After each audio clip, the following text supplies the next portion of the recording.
xaaladda guud amniga magaalada Balad Xaawo saakay aad loo adkeeyay iyadoo dadkii inta badan ay ku nool yihiin feejignaan iyo cabsi iyo dareen waxaana sidoo kale dadka inta badan aysan kula soo laaban goobtii ganacsatada ay ka shaqaysanayeen dadka reer Balad Xaawo iyo guutar reer Mandheera ayaa sidoo kale dareemayeen cabsi iyo feejignaan si ay ganacsigooda u shaqaystaan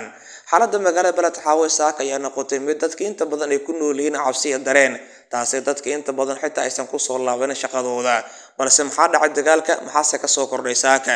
haddaba la soco warbaahinta Ola Media saaki magaalada Balad Xaawo ayaa ku waabareystay xaalad degnaan iyo nabad iyadoo dagaal laga cabsi qabay uu san dhicin ilaa ay haatan si kastaba ha ahaatee weli waxaa jirta cabsi feejignaan sare oo ku saabsan xaaladda magaalada guud inay mar walba isbedeli karto bulshada magaalada ay isku dayeen inay shaqadooda ku soo laabtaan iyadoo dadka inta badan ay ku nool yihiin xaalad cabsi feejignaan walbahaar iyo amni guud ee magaalada haddaba se wuxuu ku soo kordhay la soco maanta warbaahinta Ola Media.